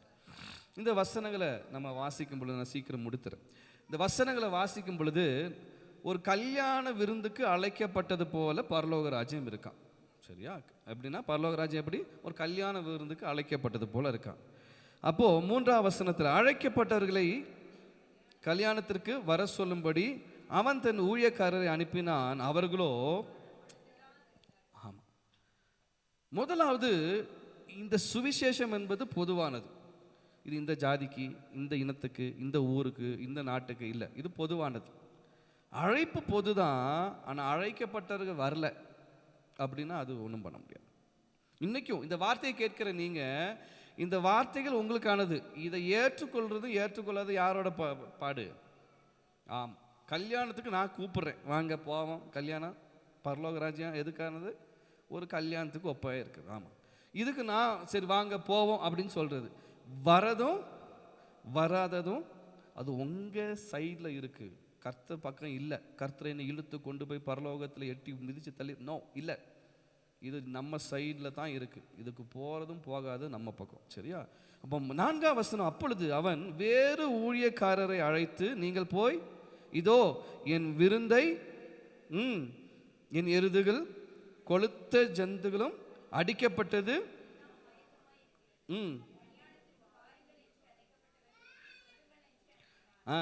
அழைக்கப்பட்டவர்களோ அதை அசட்டை பண்ணி, ஒருவன் தன் வயலுக்கும் ஒருவன் தன் மற்றவன் போதுமானது. ஒருவன் என்ன பண்ணானா? அசட்டை பண்ணி, ஒருவன் தன் வயலுக்கும் ஒருவன் தன் வியாபாரத்துக்கும். ஆமாம், இன்னைக்கும் பரலோக ராஜ்யத்தை குறித்து பேசும் பொழுது, ஆசீர்வாதத்தை குறித்து பேசும்போது ஆமேன் அல்லேலூயா சூப்பர் எல்லாருக்கும். பரலோக ராஜ்யத்தை குறித்து பேசும் பொழுது ஒருத்தர் என்ன பண்ணுவாராம், அசட்டை பண்ணி. ஒருத்தர் என்ன பண்ணுவார், வயலுக்கு போயிடுவார். ஒருத்தர் என்ன பண்ணுவார், வியாபாரத்துக்கு போயிடுவார். ஒருத்தர் சொன்னவனே என்ன பண்ணுவாங்க. ஆமாம், இன்னைக்கு இப்படி தான் இருக்கு. ஆண்டவருக்காக வாழுங்கள், பரிசுத்தமாய் வாழுங்கள் அப்படின்னு சொன்னால் எவனோ ஒருத்தர் இருப்பான் பிரசங்கத்தில். ஆண்டவர் நம்ம செஞ்ச பாவத்துக்கு, நம்ம செய்ய போகிற பாவத்துக்கு எப்போயும் செத்துட்டாரு. 2026 வருஷத்துக்கு முன்னாடியே மறிச்சிட்டார். நீ இந்த வாழ்க்கை வாழ்வதற்கு சூப்பராக இருக்குல்ல. நான் இப்படி உங்களுக்கு இப்படி ஒரு பிரசங்கம் பண்ணுறேன். இந்த வாழ்க்கையில் எப்படி இருக்கணும், முடிஞ்ச அளவுக்கு நீங்கள் சந்தோஷமாக இருக்கணும். ஏன், நீங்கள் பிறந்ததுலேருந்து செஞ்ச பாவம், நீங்கள் செய்ய போகிற பாவம், நீங்கள் செய்துக்கிட்டு இருக்கிற பாவம் எல்லாத்துக்கும் சேர்த்து 2026லேயே மறிச்சிட்டாருன்னு சொன்னாப்பா எவ்வளோ சந்தோஷம். அப்போ நான் என்ன கொடுக்குறேன் உங்களுக்கு, லைசன்ஸ். பாவம் செய்வதற்காக லைசன்ஸ் கொடுக்குறேன். நோ, ஆண்டவர் எங்கேயுமே எப்படி சொல்லலை. மனம் திரும்புங்கள், பரலோக ராஜ்யம் சமீபமாக இருக்குது. பாவம் செய்யுங்கள், பரலோக ராஜ்யம் சமீபமாக இருக்குன்னு சொன்னாரா? இல்லை. ஜாக்கிரதையாக இருக்கணும், ஜாக்கிரதையாக இருக்கணும். இன்னைக்கு இப்படியாப்பட்ட உபதேசங்கள் நம்ம காதுக்கு வந்துச்சுன்னா ஜாக்கிரதையாக இருக்கணும். ஏன் அப்படின்னா, பரலோக ராஜ்யம் இப்படியாப்பட்ட வாசலா, இப்படியாப்பட்ட வாசலா, இடுக்கமான வாசல். ஆமாம், படிச்சிருக்கோம்ல. ஆமாம், பரலோக ராஜ்யம் இடுக்கமான வாசல். இங்கே அழைக்கப்படுறாங்க. ஒருத்தர் என்ன சொல்கிறானா, அசட்டை பண்ணி வயலுக்கு போயிட்டானா. அப்படின்னு என்னது, எனக்கு வேலை தான் முக்கியம், என் வயலில் எனக்கு வருமானம் வந்தால் தான் நான் சாப்பிட முடியும் அப்படின்னு ஒன்று. இன்னொருத்தர் என்ன போயிட்டாரா, எனக்கு வியாபாரம் தான் முக்கியம், ஏன்னா அவன் எல்லாமே உலகத்துக்கானதை சிந்திக்கிற. இன்னொருத்தர் என்ன பண்ணாரா, சொன்னவனையே அவமானப்படுத்தி கொலை செய்தார்கள். எப்படி பாருங்க, அது ராஜாக்கு எவ்வளோ ஃபீலிங்காக இருந்திருக்கும், நம்ம ஆண்டவருக்கு எவ்வளோ கஷ்டமாக இருந்திருக்கும். ஏப்பா இவ்வளோ ஆயத்தம் பண்ணியிருக்கிறேன், இவ்வளோ உனக்கு இந்த பரலோக ராஜ்யத்திற்கான வாசல் திறந்ததே யாருனால தான், இயேசுவால தான். அந்த ரத்தம் சிந்தப்படாமல், அந்த ரத்தம் நமக்காக சிந்தப்பட்டு நம்ம பாவ மன்னிப்பு நிச்சயத்தை பெறலன்னு வச்சுங்களேன், நம்மளுக்கு பரலோக ராஜ்யத்து நிச்சயமே இல்லை. அப்படி தானே, பரலோக ராஜ்யம் நிச்சயமே இல்லை. ஆனால் அத்தனையும் ஆண்டவர் நமக்கு தந்திருக்கிறாரு. இப்போ வாங்க வாங்கன்னு சொன்னால் அசட்டை. ஜாக்கிரதை சபையே, ரொம்ப ஜாக்கிரதையாக இருக்கும், ரொம்ப ஜாக்கிரதையாக இருக்கணும். நம்மளுக்கு ஆண்டவர் ஆசீர்வாதத்தை கொடுத்துருக்காரு. நம்ம ஏற்கனவே நான் ஒரு நாள் ஃபாஸ்டிங் ப்ரேயரில் கொடுத்தேன். அதாவது என்னது, உங்கள் பொக்கிஷம் எங்கே இருக்கிறதோ அங்கே உங்கள் இருதயம் இருக்கும். ஆமாம், ஆனால் இதெல்லாம் உங்களுக்கு தேவை என்பது பரமபிதா அறிந்திருக்கிறார். ஆண்டவர் அதை தருவார். எல்லாம் தேவை. இந்த பொக்கிஷம் எல்லாம் நம்ம பொக்கிஷத்து மேலேயே நம்ம இருதயம் இருந்துச்சுன்னா போச்சு. ஆனால் இது எல்லாம் தேவைன்னு இயேசு அறிந்திருக்கிறார். என்னென்ன எப்போ தரணுமோ தருவார். ஆமென், அல்லேலூயா. அதனால் நான் எப்பயுமே சொல்ல மாட்டேன், அதாவது நீங்கள் வாங்குகிற எந்த பொருளுமே அனாவசியம் அப்படின்னு சொல்ல. தேவைக்கு ஏற்ப கர்த்தர் தருவாரா பெற்றுக்கொள்ளுங்கள். தேவைக்கு மிஞ்சி தேவையில்லாமல் எடுக்கிறீங்களா, அது தப்பு. பொக்கிஷம் எங்கே இருக்கிறது ஆண்டவருக்கு தெரியும். அப்போது 7ஆம் வசனம், ராஜா இதை கேள்விப்பட்டு கோபம் அடைந்து தன் சேனைகளை அனுப்பி அந்த கொலைபாதகரை அழித்து அவர்கள் பட்டணத்தை பாருங்க, ஒருத்தம் பண்ண தப்புக்கு மொத்த பட்டணமும் அவுட்டு. அடுத்தது 8ஆம் வசனம், அப்பொழுது அவன் தன் ஊழியக்காரனை நோக்கி, அழைக்கப்பட்டவர்களோ அதற்கு அபாத்திரமாய் போனார்கள், ஆகையால் நீங்கள் வழி சந்திகளில் போய் காணப்படுகிற யாவரையும் கல்யாணத்துக்கு அழைத்து கொண்டு வாருங்கள் என்றான். அந்த ஊழியக்காரர் புறப்பட்டு வழியை போய் தாங்கள் கண்ட நல்லார் பொல்லார் யாவரையும் கூட்டிக் கொண்டு வந்தார்கள். கல்யாண சாலை, ஆமாம், இப்போ நம்மெல்லாம் நிறைஞ்சு நிற்கிறோம், கல்யாண சாலைக்கு ரெடியாக இருக்கிறோம். நல்லார் பொல்லார் இன்னைக்கு எல்லாரும் இருக்கும், சரியா? ஆமாம், நல்லார் பொல்லார் எல்லாரும் எந்தெந்த லாரெல்லாம் இருக்கோமோ எல்லாம் இங்கே உட்கார்ந்துருக்கும். ஆமாம், ஆனால் இது பத்தாது, இது பத்தாது. இந்த இந்த வார்த்தையை நான் வாசிச்சுட்டு இருக்கும்போது நான் யோசித்தேன், இது என்ன கொடுமை சார். அழைக்கப்பட்டவன் எவனும் வரல, அப்படி தானே? அழைச்சவன் எல்லாம் அசட்டை பண்ணி போயிட்டான். இப்போ ராஜா தான் என்ன பண்ணுறாரு, போய் வழியில் இருக்கிறவங்க எல்லாத்தையும் இந்த கல்யாணத்துக்கு கூப்பிடுன்னு சொல்கிறாரு. எல்லோரும் வராங்க. அதாவது நல்லவன் கெட்டவன் அவன் சொந்தக்காரெல்லாம் இல்லை. இதுக்கு நோ க்ரைட்டீரியா, சரியா? மாமன் மச்சான், ஒன்று விட்ட சித்தப்பா, ஒன்று விடாத சித்தப்பா, ஐயா, ஒன்றும் இல்லை, எல்லாத்தையும் அழைச்சாச்சு. ஆனால் அடுத்தது விருந்துகளில் பார்க்கும்படி ராஜா உள்ளே பிரவேசித்த போது கல்யாண வஸ்திரம் தரித்திராத ஒரு மனுஷனை அங்கே கண்டு. இங்கே தான் நம்மளுக்கு அப்படியே நான் வாசி யோசிச்சுட்டே இருந்தேன், என்ன ஆண்டவரே நீங்கள் கூப்பிட்டீங்க, ராஜா கூப்பிட்டாரு, அவன் ரெடியாவாக இருந்திருப்பான். ரோட்டில் போனார், போய் எல்லாத்தையும் கூப்பிட்டாரு, அவன் ரெடியாக வந்திருப்பான். அதில் பார்த்தா ஒருத்தன் மட்டும் என்ன பண்ணலையா? ஆமாம், இப்போ இந்த சான்ஸ் ஆண்டவர் கொடுத்துட்டார்ல, நெக்ஸ்ட் கல்யாண வஸ்திரத்தோடு இருந்தால் மட்டும்தான் எண்ட் ரிசல்ட்டு. இல்லை அப்படின்னா போச்சு. அழைச்சார் தான், ஆண்டவர் தான் நம்மளை அழைச்சார், ஆண்டவர் தான் நம்மளை தொட்டார். நான் நல்லவனாக இருந்தேன், பொல்லாதவனாக இருந்தேன், மோசமானவனாக இருந்தேன், ஒருத்தனாலையும் மதிக்கப்படாதவனாக இருந்தேன். ராஜா தான் என்னை அழைச்சார், உள்ளேயும் உட்கார வச்சுட்டாரு. ஆனால் கல்யாண விருந்துக்குள்ளே போகணுன்னா எனக்கு என்ன வேணும்? கல்யாண வஸ்திரம் வேணும். பரலோக ராஜ்யம் எதுக்கு விற்பனையாக இருக்கிறது? ராஜா தன் மகனுடைய கல்யாணத்துக்கு அழைக்கப்பட்டதாக இருக்கிறது. ஒரு ஒரு ஒரு ஒரு எக்ஸாம்பிள். அப்போது இன்றைக்கி நம்ம ஞானஸ்தானம் எடுத்துட்டோம், அபிஷேகம் பெற்றுட்டோம், வந்து சர்ச்சில் அட்டன் பண்ணியாச்சு, எல்லா சண்டேயும் அட்டன் பண்ணியாச்சு, எல்லா சண்டேயும் காணிக்க கொடுத்தாச்சு, எல்லா சண்டேயும் தசம பாகம் போட்டாச்சு, எல்லாம் நடந்துருச்சு. ஆனால் ராஜா எதிர்பார்த்த அந்த கல்யாண வஸ்திரம் இல்லை அப்படின்னா அவனோட ரிசல்ட் என்னன்னு பார்த்தீங்களா? சிநேகிதனே, நீ கல்யாண வஸ்திரம் இல்லாதவனா இங்கே எப்படி வந்தாய் என்று கேட்டான். அதற்கு அவன் பேசாதிருந்தான். கடைசியில் நம்ம ரீசன் கூட சொல்ல முடியாதுங்க. இத்தனை நாள் சான்ஸ் கொடுத்தாச்சுல ஆண்டவருக்கு. இந்த நியாய தீர்ப்பு நாளில் எப்படி வந்த கல்யாண வஸ்திரம் இல்லை, சான்ஸே இல்லை. அங்கே நம்மளுக்கு பதில் சொல்வதற்கு என்ன இல்லை? பேச்சே இல்லை. அவன் அதுக்கு பதிலே சொல்ல தெரியல. இல்லை, நான் இப்போ தான் வாசல்கிட்ட வந்தேன், ஒருத்தன் கையை பிடிச்சி இழுத்துட்டான். நம்ம சொல்ல முடியுமா? ரசிக்கப்பட்டவர்களே, நான் சும்மா அந்த சர்ச்சுக்கிட்ட வரைக்கும் வந்தேன், ஒருத்தன் உள்ளே உட்கார வச்சுட்டான், எனக்கு கிறிஸ்டியன்னு சொல்லிட்டான். நான் அப்படியே வந்தேன், டப்புன்னு தூக்கி தண்ணியில் முக்கி எடுத்துட்டான். நான் திடீர்னு ஒரு மீட்டிங் வந்தேன், எனக்கு அபிஷேகம் வேணும்னு கேட்டேன், ஆண்டவர் கொடுத்தாரு, ஆனால் என்னன்னு தெரியாது. இப்படியெல்லாம் சொல்ல முடியுமா? நம்மளால சொல்லவே முடியாது. ரட்சிப்புல நீங்கள் உங்கள் வாயால் அறிக்கை செய்து பாவம் மன்னிப்பு நிச்சயத்தை பெற்றுக்கொண்டு ஞானஸ்தானம் பெற்றிருப்பீங்க இல்லை? அதனால தான் அங்கே உட்காந்து நம்ம என்ன பண்ணுவோம்? ஞானஸ்தான தொட்டியில் யாராவது கட்டாயப்படுத்தினார்களா? ஏன்னா நீ ஏசுகிட்ட போய் சொல்லிடக்கூடாது, நான் எனக்கெல்லாம் இந்த ஞானஸ்தானத்தை பற்றியெல்லாம் தெரியாதாண்டவரே. இந்த பாஸ்டரு நான் ஒரு 4-5 வாரம் வந்தோடனே ஞானஸ்தானம் எடுன்னு சொன்னார். என்னன்னு கேட்டேன். அதெல்லாம் ஒன்றும் பிரச்சனை இல்லை, நான் பார்த்துக்கிறவான்னு தண்ணியில் போட்டு முக்கிய எடுத்துட்டாருன்னு நினைப்ப பண்ண முடியாது, ஒருத்தரும் சொல்ல முடியாது. அங்கே நின்று நாங்கள் என்ன தான் கேட்போம்? நீ உன் சுயத்தில் தான் எடுக்கிறியா? யாராவது கட்டாயப்படுத்தினார்களா? கேட்டிருக்குமா? எடுத்தவர்களுக்கு அப்படி கேட்டிருக்காங்களா இல்லையா? அப்படி யாராவது கேட்காம கொடுத்துட்டாங்கன்னா சொல்லுங்கள், இன்னொரு தடவை கொடுத்துடலாம், ஒன்றும் பிரச்சனை இல்லை. ஏன் அப்படின்னா, நீங்கள் எப்படி கல்யாணத்தில் பொண்ணு மாப்பிள்ளை இருக்கும்போது கை பிடிச்சதுக்கப்புறம் பத்திரிக்கை அடித்தாச்சு, பின்னாடி பிரியாணி நடந்துட்டுருக்கும், ரெடியாக இருக்கும், அப்போ கையை பிடிச்சி என்ன கேட்பாங்க? சம்மதமானு கேட்பாங்க. தப்பி தவிர சம்மந்தம் இல்லை அப்படின்னு சொல்லிட்டு என்ன ஆகும்? கல்யாணம் நடக்குமா? நடக்காது. அதே தான், ஞானஸ்தானம் தொட்டிக்குள்ளே நின்னாச்சு, சில்லு தண்ணியில் நின்னாச்சு, கிட்டு நடுங்குது. அந்த இடத்துல இல்லை பாஸ்டர், எனக்கு எங்கள் அம்மா போய் போடா முக்கியம் எடுப்பாங்கன்னு சொன்னாங்க, ஆனால் எனக்கு இதை பற்றி தெரியாதுன்னு சொன்னால் அது மீறி அந்த பாஸ்டர் இல்லை பரவாயில்ல சரி நான் அப்புறம் சொல்லித்தரேன்னு முக்கியம் எடுத்துட்டாருன்னா பாவம் யார் மேலே? பாஸ்டர் மேலே. அப்போது இங்கே உள்ளே வந்துட்டான். உள்ளே வந்ததுக்கப்புறம் கல்யாண வஸ்திரம் எங்கன்னு கேட்டால் அவன்கிட்ட என்ன இல்லை? பதில் இல்லாத அளவுக்கு நம்ம இருந்துடக்கூடாது. நம்ம எல்லாத்துக்கும் பதில் இருக்கணுக்காக தான் இப்போவே நாங்கள் எல்லாம் சொல்லி கொடுத்துறோம். என்னையும் கேட்க முடியாது, உங்களுக்கு சுவிசேஷம் சொன்ன சத்தியத்தை சொன்ன யாருமே கேட்க முடியாது. இந்த வசனத்தை வாசிக்கும் பொழுதே உங்களுக்குள்ளே என்ன போயிடும்? சத்தியம் போயிடும். ஆமென், ஹல்லேலூயா. இயேசு குறித்த அறிவு வளர்ந்துடும். புதிய ஏற்பாடு வாசிக்கும் பொழுதே இயேசு குறித்த அறிவு வளர்ந்துடும். எத்தனை பேர் வாசிக்க உங்களுக்கு இன்னும் புதுசாக இருக்குது? ஆமாம்.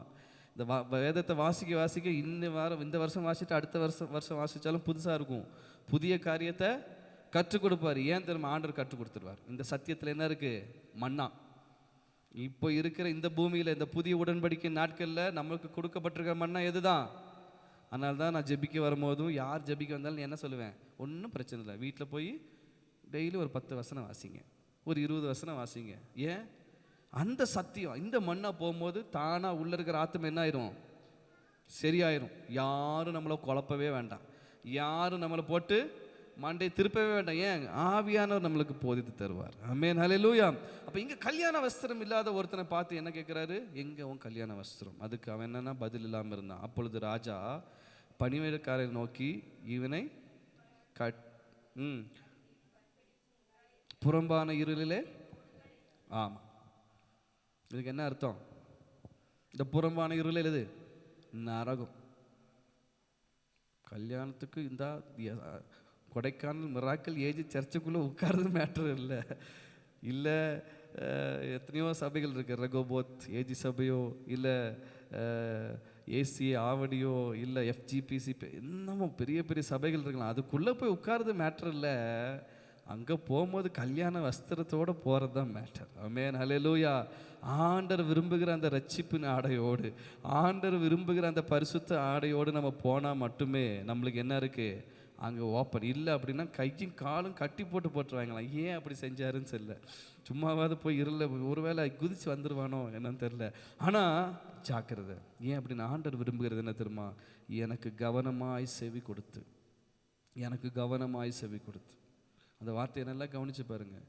எல்லா இடத்துலையும் ஆண்டவர் என்ன சொல்கிறார்? கவனமாக செவி கொடுத்து என் வழியில் நடந்தால், அதில் நான் சோதித்து, உங்களை சோதித்து பார்த்து நீங்கள் நடக்கிறீர்களா என்று பார்த்து. ஏன் அப்படின்னா ஆண்டவர் டெஸ்ட் பண்ணிக்கிட்டே இருக்கிறார். ஆண்டவர் டெஸ்ட் பண்ணிகிட்டே இருக்கு.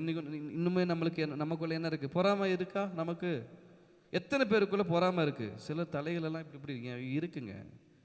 பொறாமை இல்லையோ பா? சிலர் ரொம்ப ரொம்ப ரொம்ப நல்லவர்களாக இருக்கீங்க. பின்னாடி ஒருத்தர் ரொம்ப ஸ்பீடாக தலையாட்டுற, எனக்குள்ள பொறாமையே இல்லை அப்படின்ட்டு. இல்லை, தானாக வரும், தானாக வரும். பொறாமை வந்தது இல்லையா? ஒன்றும் இல்லை. தலையாட்டுறதுக்கிட்டே நான் சொல்கிறேனே, கொஞ்சம் யாரையா பாராட்டிட்டுமே உங்களை காட்டிலும், அதுதான் பொறாமை. இப்போ எப்சியும் கீர்த்தி இருக்காங்க. டப்புன்னு 2 பேரும் 2 ஜோடியாக தான் கை கோத்து போகிறாங்க. நான் திடீர்னு எப்சி மாதிரி கீர்த்தி இல்லை, அப்போ சான்ஸே இல்லை. எல்லாத்தையும் பொறுமையாக கேட்டுக்குவா, எல்லாம் ஞானமாக செய்வான்னு சொல்லும் போது கீர்த்திக்குள்ளே என்ன வந்துடும்? சிரிச்சுக்கிட்டே இருப்பா. ஆனால் உள்ளே என்ன ஆயிரும்? அதுதாங்க பொறாமை, வேற ஒன்றும் இல்லை. இந்த மொபைல் எனக்கு வேணுங்கிற பொறாமையெல்லாம் வேற பொறாமை, அதெல்லாம் வேற. ஆனால் பொறாமைங்கிறது சின்ன சின்ன விஷயத்தில் வரும். ஒரு கணவன் மனைவி இருக்கும்போது பாஸ்டரை காட்டிலும் பாஸ்டர் மாதிரி தான் சூப்பர்னு நமக்குள்ளே ஒரு கிறுக்குன்னு வருதுல்ல. இப்போ நானும் அவ்வளோ மோசமாக, அவ்வளோ, அதுதான் போகிறாங்க, அதுதான் போகிறாங்க. அதாவது இது எல்லாம் இன்னும் இருக்குதானே? ஆமாம், இதெல்லாம் மாறும். சொல்லிட்டு போட்டோம், என் மனைவி தானே பாராட்டுறாங்க அப்படின்னு சொல்லிட்டு போட்டோங்கிற இடத்துக்கு வராதில்ல. அப்போ தான் அந்த பொறாமைங்கிறது போச்சு. கோபம், எதுக்கெல்லாம் கோபம் இருக்குல்ல? ஆமாம், நல்ல தலையாட்டுறீங்க, பரவாயில்ல, ஸ்தோத்திரம். கோபம் இல்லாதவர்கள் யாராக இருக்கீங்களா? இல்லை, கோபம் வரும். ஆமாம், ஆனால் ஆண்டருக்குள்ளே வளர வளர வளர ஆண்டர் என்ன பண்ணுவார்? சரி, ஆமாம், சாந்த குணத்தை தருவார்ல. ஆமாம், எதுக்கு எடுத்தாலும் கோவப்பட்டுட்டு இருப்போம், அவசியமானதுக்கு கோவப்படுற அளவுக்கு கொண்டு வராருல்ல. அதுதான் வளர்ச்சி. ஆமென், ஹல்லேலூயா. ஆமாம், சில பேர் பார்த்துருக்கீங்களா? எடு, வை, போ, வா. இது தேவையில்லாத கோபம். கோபமே பட வேண்டாம் இல்லை. ஆண்டவர் கோவப்பட்டார், ஆண்டவர் கோவப்பட்டார். ஆனால் அவசியமான இடத்துல, அவசியமான இடத்துல. நியாயப்படி சிலுவையில் தான் ஆண்டவர் கோவப்பட்டிருக்கணும். நியாயப்படி சிலுவையில் தான் கோவப்பட்டிருக்கணும். பக்கத்தில் என்ன சொன்னா? நீ தான் பெரிய தெய்வமாச்சே, எங்கே இறங்கும் அப்படிங்க. யாரை பார்த்து இதை பற்றி சொல்கிறேன்? நான் இப்போ சொன்னேன்னா என்ன சொன்னார்? 12 லேகியோனுக்கு ஒத்த தூதரில் அனுப்ப முடியும் சொன்னார்ல. ஆனால் என்ன பண்ணார்? முடியும், ஆனால் செய்ய மாட்டேன். அதுதான் அடுத்த லெவல். ஆமென், ஹல்லேலூயா. களவு என்னது இந்த கட்டளையில் படிச்சு, களவு செய்யாது இருப்பாயாக. நான்லாம் திருட்டே இருக்காது, அப்படி தானே? ஆனால் நம்ம சில நேரத்தில் திருடிடுவோம்.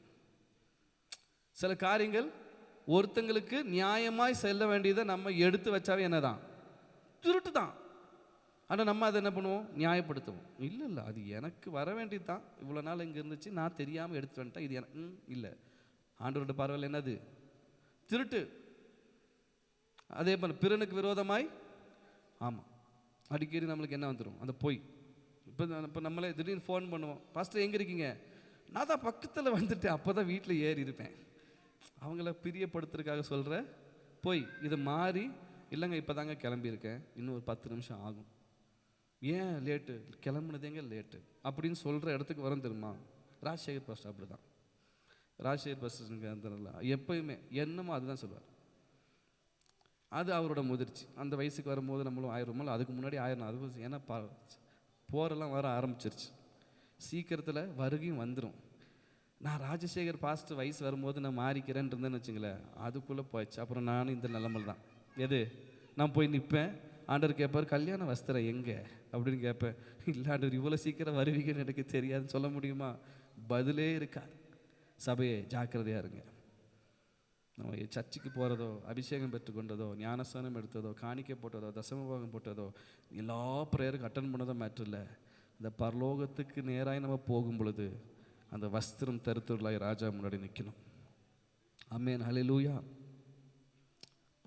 ஏன் ஆண்டவர் அந்த ரிஜெக்ட் பண்ணார்? ஏன் அப்படி அழைச்சாரு? ஏன் ரிஜெக்ட் பண்ண? நம்ம பார்க்கும் பொழுது இந்த சத்தியத்தை ஒழுங்காக புரிந்து கொள்கிறது ரிஜெக்ஷன் தான். இல்லை, இந்த நமக்கு நேராக வர சத்தியத்தை கவனமாய் கேட்காதது ரிஜெக்ஷன் ஒன்று. இன்னொன்று அதை அற்பமாக என்றது. இது சர்ச்சுனாவே பிரசங்கம் தான். கண்டிப்பாக இத்தனை பாட்டு இருக்கும், ஒரு ஜெபம் இருக்கும், அறிவிப்பு இருக்கும், எல்லாம் இருக்கும், அப்புறம் பிரசங்கம் இருக்கும் அப்படின்னு நினைக்கிறது. இது எல்லாமே அசட்டையின் ஒரு பரிமாணம். இன்னொன்று என்ன தெரியுமா? எவ்வளோ கேட்டாலும், எத்தனை தடவை வார்த்தை கேட்டாலும் அன்சேஞ்சு ஹார்ட், அதாவது மாறாத ஒரு இருதயம். இதுவும் என்னது? அசட்டையான ஒன்று. இதெல்லாம் மாறணும். இதெல்லாம் மாறணும். வேதத்தில் நீங்கள் வேதத்தை வாசித்து பாருங்களேன், ரொம்ப புதுசாக சில காரியங்களெல்லாம் இருக்கும். கர்த்தர் சொல்கிற வார்த்தையை கேட்கறதுக்கு நீங்கள் ரெடியாக இருங்க. நீங்கள் ஒரு வசனம் இருக்குது, அதாவது அவர்கள் சொல்வார்கள் செய்யாதிருப்பார்கள் அப்படின்னு இருக்கும்.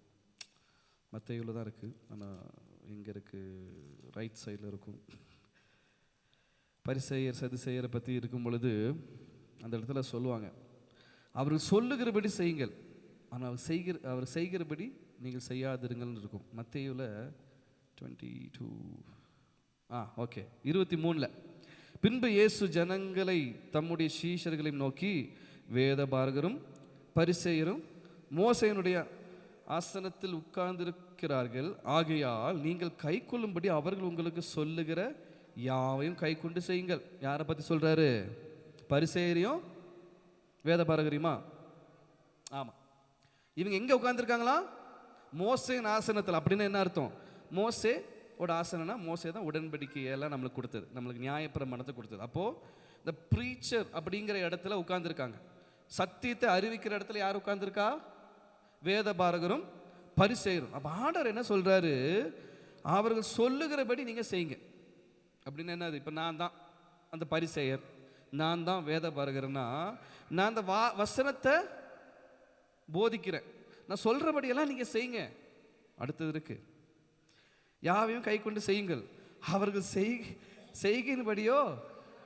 ஆமாம், நான் இங்கெல்லாம் நல்லா பயங்கர கபா பயங்கரெல்லாம் பேசிட்டு வெளியில் போய் போட்டு குத்துன்னு சண்டை போட்டுக்கிட்டு இருக்கேன்னு வச்சுக்கல, எங்கள் பாஸ்டர் பார்த்தீங்கன்னா ஒரு சண்டை வந்தால் நின்று அடிப்பார்.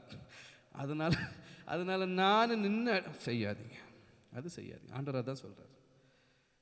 ஐ எம் நாட் எக்ஸாம்பிள், ஆனால் நான் சொல்கிற வார்த்தை சத்தியம்.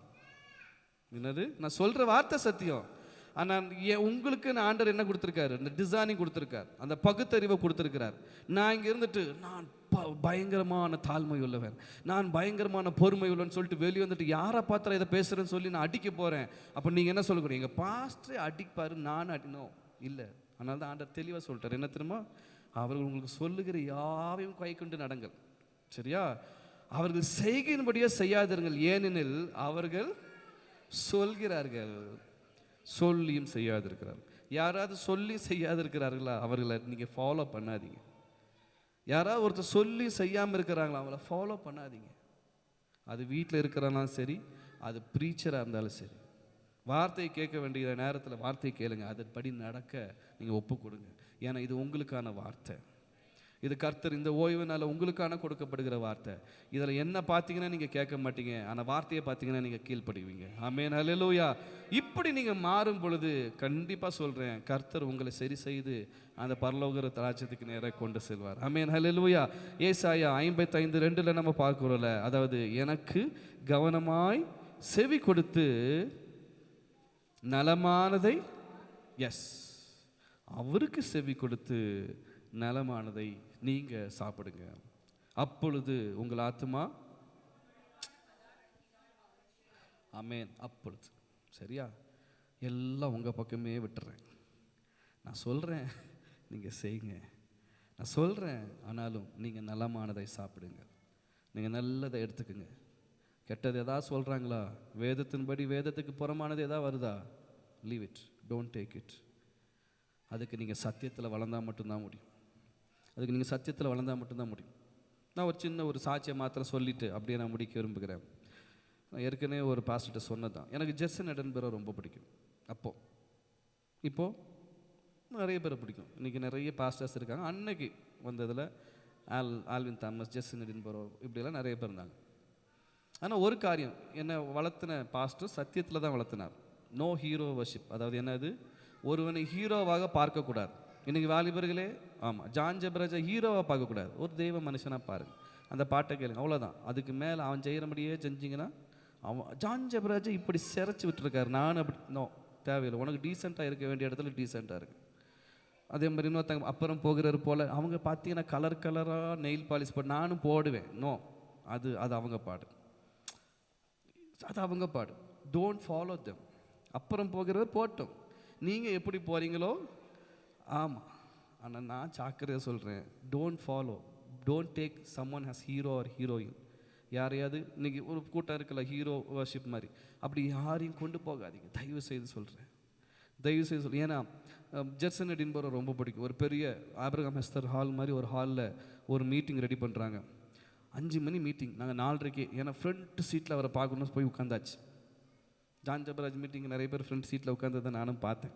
அப்படியே நான் பக்கத்தில் அண்ணனை பார்த்துறேன் அப்படின்னு சொல்லி நான் அந்த ஹாலில் போய் பார்த்தேன். நிறைய பேர் அப்படியே ஆவலோடு பல்லெல்லாம் முழுசாக மூஞ்சி, ஏன்னா பார்த்துட்டாங்களாம் அப்படி. ஆனால் நான் அவரோட பாட்டில் ரொம்ப பிடிக்கும், ரொம்ப அபிஷேகம் நிறைந்த ஒரு பாடலாக இருந்துச்சு. போனோம், நானும் எங்கள் வாலிப பிள்ளைகளெல்லாம் போனோம். முன்னாடி போனால் ஒரே காது அடைக்கிற அளவுக்கு சவுண்டு, ஏன்னா அவ்வளோ ஸ்பீக்கர்லாம் வச்சுட்டாங்க. வெளியில் போய் பஞ்செல்லாம் வாங்கிட்டு உட்காந்துட்டோம். சரி, எப்படியோ ஜெர்சன் எடின்பரோ, உண்மை இதெல்லாம் நான் மிகைப்படுத்தி சொல்லலை. எங்கள் நண்பர்கள் யார் வந்தாலும் கேளுங்க, நீங்கள் பஞ்சு வச்சுட்டு அந்த மீட்டிங்கில் உட்காந்திங்க. எனக்கு பஞ்செல்லாம் காதில் வச்சுட்டு, எப்படியோ அந்த ஆராதனை நம்ம இவங்க கத்திட்டு கிடக்கட்டும், ஆராதனை மீட்டிங் அரேஞ்ச் பண்ணாமல் கத்திட்டு கிடக்கட்டும், நம்ம அவரை வரும்போது நல்லா ஆண்டவர் ஆராதிச்சிடும் சொல்லி உட்காந்துருக்கோம். உட்காந்துட்டு இருக்கும்போது திடீர்னு ஒரு டைம் ஆகுது, லைட்டெல்லாம் ஆஃப் பண்ணிட்டாங்க. லைட்டெல்லாம் ஆஃப் பண்ணோடனே ஐயோ கரண்ட்டு போயிடுச்சேன்னு பார்த்தா ஒன்றும் இல்லை, ஒரு ஃபோக்கஸ் லைட் ஜொயிங்கன்னு பின்னாடி போச்சு. பார்த்தா சார் வரார், யார், ஜெர்சன் எடின்பரோ வரார். அவருக்கு ஃபோக்கஸ் வச்சாங்க, வச்சு கையில் மைக்கு அராய்ஸ்னு ஒரு பாட்டை பாடிட்டு வந்தார். இது யார் வருவா இந்த மாதிரி, மைக்கேல் ஜாக்சன், ஏஆர் ரஹ்மான், அவங்களுக்கு தான் திடீர்னு லைட் ஆஃப் பண்ணிட்டு அவருக்கு மேலே ஒரு ஃபோக்கஸ் வைப்பாங்க. வச்சு ஸ்டேஜ் ஏறினார், நாங்கள் வெளியே போயிட்டோம். அவர் ஸ்டேஜ் ஏறார், நாங்கள் வெளியே போயிட்டோம். அந்த ஆராதனை அட்டன் பண்ணவே இல்லை. ஏன் அப்படின்னா, நான் ஹீரோவை வர்ஷிப் பண்ண வரல, பரம ஹீரோவை வர்ஷிப் பண்ண வந்தேன். நீ ஒன்றை பெருசாக காட்டுறேன்னு அந்த இடத்துல நான் இருக்கணும்னு அவசியம் இல்லை. பட் இன்றைக்கி நான் அவரை மதிக்கிறேன். இன்றைக்கி அவரோட பாட்டெல்லாம் நம்ம பாடுறோம்ல, இன்றைக்கி அவரோட பாட்டை இன்றைக்கி நம்ம பாடாம விட்டுட்டோமா, நோ, அது வேறு. ஆனால் ஒருவனை ஹீரோவை பார்க்கறது தப்பு. இது எங்கே சொல்லி கொடுக்கப்பட்டதுன்னா இந்த வேதத்தில் தான் இது சொல்லி கொடுக்கப்பட்டது. ஆண்டு சொல்லிட்டார் பார்த்தீங்களா, எப்பா பரிசேயரும் வேத பாருகரும் சொல்லுவாங்க, ஆனால் செய்ய மாட்டாங்க, சொல்கிறபடி செய்யுங்கன்ட்டார். ஏன், அவங்க சொல்கிறபடியெல்லாம் செய்யுங்க, ஆனால் அவங்க செய்கிறபடி செய்யாதீங்க. ஜாக்கிரதை சபையே, எல்லாரையும் ஹீரோவாக எடுக்காதீங்க, எல்லாரையும் ரோல் மாடலாக எடுக்காதீங்க. ஒரே ரோல் மாடல் இயேசு மட்டும்தான். அப்படி நீங்கள் இருந்தீங்கன்னா கர்த்தர் உங்களை அடுத்தடுத்த இடத்துக்கு கொண்டு போயிட்டே இருப்பார். நீங்கள் யாரை குறித்தும் கவலைப்பட வேண்டாம், எதை குறித்து நீங்கள் யோசிக்க வேண்டாம். கர்த்தர் உங்களுக்கு போதித்து நடத்துவார். அவர் உங்கள் ஆத்மாவை எப்படி நிரப்புவாராம், கொழுப்பான பதார்த்தனால் மகிழ்ச்சியாக்குவார். கர்த்தர் தாமே இந்த வார்த்தைகளை ஆசீர்வதிப்பாராக. கண்களை மூடி ஜெபிப்போம். தகப்பனே உமக்கு ஸ்தோத்திரம், தகப்பனே உமக்கு ஸ்தோத்திரம், தகப்பனே உமக்கு ஸ்தோத்திரம். நீ பேசின வார்த்தைகளுக்காக நன்றி அப்பா, நீ பேசின வார்த்தைகளுக்காக நன்றி ஆண்டவரே. ரிபாகாஷ தேரே மாரி அந்தரவா, ஹல்லேலூயா. பாத்திர நீரே இயேசுவே, நீ பாத்திரரே, பாத்திர நீரே இயேசுவே, நீ பாத்திரரே. ஆமாண்டவரே, நீர் ஒருவரே பார்த்துறப்பா. எங்கள் ஊழியத்தில், எங்கள் குடும்பத்தில், எங்கள் வாழ்க்கையில் உம்மை மாத்திரம் சொல்லுங்க. ஆண்டவரே, நான் உங்களை மாத்திரம் பார்க்கணும். என்னோட சென்டர் ஆஃப் ஃபோக்கஸ் நீங்க மாத்திரம் இருப்பீரா? சொல்லுங்க. என்னோட சென்டர் ஆஃப் ஃபோக்கஸ் நீங்க மாத்திரம். நோ ஹீரோ வர்ஷிப், நோ யார் என்ன முன்னாடி, இவரை முன்னாடி, அவரை முன்னாடி, நோ இந்த போதகர் அந்த போதகர், நோ இயேசுவை மாத்திரம். அவர் சொல்லுகிற காரியத்தை நான் கேட்பேன். ஆனால் அவங்க செய்கிறபடியெல்லாம் நான் செய்வதற்கு நான் அழைக்கப்படலை. கர்த்தாவே, நீர் பேசின வார்த்தைகளுக்காக நன்றி அப்பா. உடைய வழியிலே நடப்பதற்கு நாங்கள் ஒப்பு கொடுக்கிறோம். ஆண்டவரே சோத்திரம் அப்பா. தகப்பனே நன்றி ஆண்டவரே, நன்றி அப்பா, நன்றி ஆண்டவரே. தகப்பனே, இந்த நல்ல வார்த்தைகளுக்காக நன்றி. தொடர்ந்து எங்களோடு பேசுங்க, இடைப்படுங்கப்பா. உடைய வழியிலே நடக்க கிருபை கொடுங்க. உடைய வழியிலே ஆண்டவரே சோத்திரம் நடந்து கடைசி வரைக்கும் அந்த பரலோக ராஜ்யம் வரைக்கும் செல்ல கர்த்தர் கிருபை கொடுங்கப்பா. ஆண்டவரே, நாங்கள் சொல்லுகிறவர்களாக மாத்திரம் இல்லாமல் சொல்லியும் செய்யாதவர்களாக இருக்கக்கூடாது. சொன்னாலும் செய்கிறவர்களாக எங்களை மாற்றுவீராக. கிருபையின் கரத்தில் ஒப்பு கொடுக்கிறேன். ஆச்சரியமாய் அதிசயமாய் நடத்துவீராக. வந்த ஒவ்வொருவரையும் ஆசீர்வதிங்க. ஒவ்வொரு குடும்பங்களையும் கர்த்தர் ஆசீர்வதிப்பீராக. அவன் கையிட்டு செய்கிற எல்லா வேலையிலும் கர்த்தருடைய கரம், தயவுள்ள கரம் தங்கி இருக்க முடியாத செபிக்கிறோம். பாதுகாப்பின் கரம் இருக்கட்டும், பிரயாண பாதுகாப்பு இருக்கட்டும், வேலை பாதுகாப்பு இருக்கட்டும். கர்த்தர் தாமே பாதுகாத்துக் கொள்ளுங்க, வழி நடத்துங்க. வந்த ஒவ்வொரு நிமிட பரிசுத்த கரத்தில் ஒப்பு கொடுக்கிறேன். நீர் நடத்துங்க. உடைய நாம மாத்திரம் மகிமைப்படட்டும். மீட்பெரும் இரட்சகருமாக இயேசுவின் நாமத்தில் பிதாவே, ஆமென். என் ஆத்துமாவே கர்த்தரை ஸ்தோத்திரி, என் முழு உள்ளமே பரிசுத்த நாமத்தை ஸ்தோத்திரி. என் ஆத்துமாவே கர்த்தரை ஸ்தோத்திரி, அவர் செய்த சகல உபகாரங்களை மறவாதே. ஆமென், ஆமென், ஆமென். துதி கனமாகி மகிமையுமக்கே ஓ எல்லாவுமே, ஓ எல்லாவுமே. துதி கனமாகி மகிமையுமக்கே ஓ நீரே ராஜாவே. அல்லேலூயா. ஸ்தோத்திரம், ஸ்தோத்திரம், ஸ்தோத்திரம், மிக ஸ்தோத்திரம், ஸ்தோத்திரம், ஸ்தோத்திரம். ஓ நீரே ராஜாவே. அல்லேலூயா. துதி கனமாகி மகிமையுமக்கே ஓ எல்லாவுமே, ஓ எல்லாவுமே. துதி கனமாகி மகிமையுமக்கே ஓ நீரே ராஜாவே. ஹல்லேலூயா, ஹல்லேலூயா. Praise the Lord, praise the Lord, praise the Lord, praise the Lord, praise the Lord.